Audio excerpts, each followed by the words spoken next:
नमस्कार विद्यार्थियों, आपकी डिमांड पर मैं लेकर आई हूँ आपके सामने हिंदी साहित्य मेजर के इम्पॉर्टेंट क्वेश्चंस जो कि परीक्षा की दृष्टि से संभावित है, आपकी एग्ज़ाम में आने की संभावना है।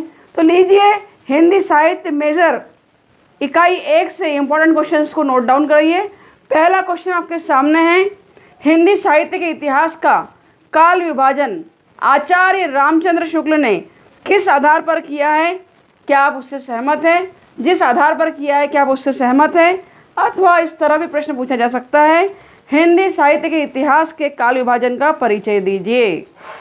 नोट डाउन कर लीजिए। दूसरा क्वेश्चन है, आदिकाल वीर गाथा काल की प्रमुख प्रवृत्तियों का उल्लेख कीजिए। यहाँ प्रवृत्तियों से तात्पर्य विशेषताओं से है। वीर गाथा काल को आदिकाल भी कहा जाता है। तीसरा क्वेश्चन नोट डाउन करेंगे, हिंदी साहित्य के इतिहास में रासो काव्य की परंपरा का उल्लेख करते हुए प्रमुख विशेषताओं का उल्लेख कीजिए। और अगला प्रश्न है 4 नंबर का, अमीर खुसरो की तत्कालीन संस्कृति तथा साहित्य की देन समुचित मीमांसा कीजिए। गोरखनाथ की व्याख्या और समीक्षा भी इसके अंतर्गत आएगी स्टूडेंट्स।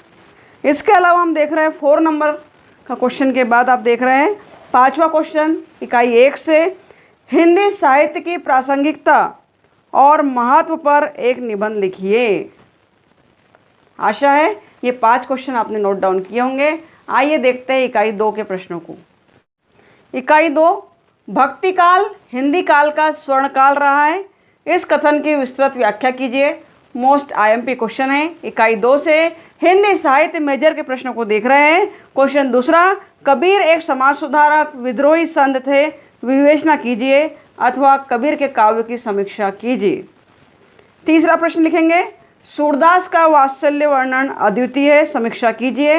अथवा वात्सल्य के क्षेत्र में सुर सम्राट है, वे वात्सल्य का कोना कोना झाँक आए हैं, स्पष्ट करिए। बहुत आईएमपी है, वेरी आईएमपी है, आने की पूर्ण संभावना है। क्वेश्चन नंबर 4, सिद्ध कीजिए तुलसी सच्चे अर्थों में लोकनायक थे, या इस तरह भी पूछा जा सकता है। अथवा क्या तुलसी को भक्ति काल का प्रतिनिधि कवि कहा जा सकता है? एक ही बात है, किसी भी तरह प्रश्न पूछे अथवा में भी आपको प्रश्नों को पढ़ लेना है, ध्यान रखना है। क्वेश्चन 5वां, तुलसी की भक्ति भावना का आदर्श चातक है, उदाहरण सहित समीक्षा कीजिए। और इकाई 2 से अंतिम प्रश्न है क्वेश्चन 6वां, क्वेश्चन 6, कबीर की भक्ति भावना के प्रमुख तत्वों की व्याख्या कीजिए अथवा कबीर मूलतः भक्त थे, इस कथन की व्याख्या करिए। आइए देखते हैं तीसरी इकाई को। इकाई 3 से महत्वपूर्ण प्रश्नों को देखेंगे। नंबर 1, रीतिकाल की विभिन्न परिस्थितियाँ तथा उसके द्वारा पड़ने वाले प्रभाव का विवेचना कीजिए तथा उनके द्वारा पड़ने वाले प्रभाव की विवेचना कीजिए। क्वेश्चन नंबर प्रश्न दूसरा आपके सामने है, सम्मुख है, रीतिकालीन काव्य की सामान्य प्रवृत्तियों का उल्लेख कीजिए। प्रवृत्तियों से आशय विशेषताओं से है, आप जान चुके हैं, समझ चुके हैं। क्वेश्चन नंबर 3, प्रश्न नंबर 3 आपके सम्मुख है, रीतिकाल के नामकरण पर विचार करते हुए रीतिकाल की पृष्ठभूमि को स्पष्ट कीजिए। रीतिकाल की विभिन्न परिस्थितियाँ क्या थी, बताइए। अगला प्रश्न नोट डाउन करेंगे, बिहारी ने अपने दोहों में गागर में सागर भर दिया है। मोस्ट आईएमपी प्रश्न है, बिहारी ने अपने दोहों में गागर में सागर भर दिया है, उक्त कथन को सोदाहरण स्पष्ट कीजिए। अथवा बिहारी पर इस तरह भी प्रश्न पूछा जा सकता है, बिहारी के संबंध में कही गई ससैया के दोहे जो शावक के तीर उक्ति के संबंध में आपका क्या मत है, तार्किक रूप से स्पष्ट कीजिए। और क्वेश्चन 5वां इकाई 3 से आपके सम्मुख है, बिहारी का काव्य उनके अनुभव और विस्तृत ज्ञान का परिचायक है, स्पष्ट कीजिए। अथवा इस तरह भी इसी प्रश्न को पूछेंगे, बिहारी की बहुज्ञता पर समीक्षा कीजिए। बहुज्ञता अर्थात विभिन्न प्रकार के ज्ञान पर समीक्षा करनी है। और क्वेश्चन नंबर 6 आपके सम्मुख है, बिहारी के विप्रलभ श्रृंगार, इंपॉर्टेंट प्रश्न है, नोट डाउन कर लेंगे। बिहारी के विप्रलभ श्रृंगार को उदाहरण सहित समझाइए अथवा बिहारी का वियोग वर्णन अतिशयोक्ति की पराकाष्ठा है, वर्णन कीजिए।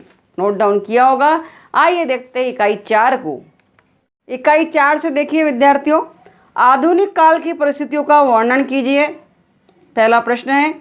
दूसरा प्रश्न आपके सम्मुख है, हिंदी नवजागरण काल के साहित्य पर पड़ने वाले प्रभाव पर निबंध लिखिए। नवजागरण के साहित्य पर पड़ने वाले प्रभाव के वर्णन करना है। उस पर एक निबंध लिखना है। अगला प्रश्न तीसरा, इकाई 4 से भारतेंदु युगीन साहित्य की प्रवृत्तियों का प्रकाश डालिए। प्रवृत्तियों पर प्रकाश डालिए भारतेंदु युगीन साहित्य की। और चौथा प्रश्न है, इकाई 4 से अंतिम प्रश्न है, द्विवेदी युगीन साहित्य एवं प्रवृत्तियों पर एक निबंध लिखिए। द्विवेदी युगीन साहित्य एवं प्रवृत्तियों पर निबंध लिखना है। आइए देखते हैं इकाई 5 को। इकाई 5 में देखिए, उत्तर छायावाद को स्पष्ट करते हुए इसकी विविध वैचारिक प्रवृत्तियों को समझाइए। और क्वेश्चन दूसरा, समकालीन कविता व नई कविता की प्रमुख प्रवृत्तियों को समझाइए। दूसरा प्रश्न नोट डाउन करिए, समकालीन कविता व नई कविता की प्रमुख प्रवृत्तियों को समझाइए। क्वेश्चन नंबर तीसरा आपके सम्मुख है, प्रगतिवाद साहित्य एवं उसकी प्रवृत्तियों को समझाइए। और क्वेश्चन चौथा है, सुलेखन का अर्थ स्पष्ट करते हुए इसकी आवश्यकता एवं महत्व को परिभाषित कीजिए। और अंतिम प्रश्न है 5वीं इकाई का 5वां प्रश्न आपके सम्मुख है, काव्य पाठ की विधा को परिभाषित कीजिए। काव्य पाठ की विधा को परिभाषित कीजिए।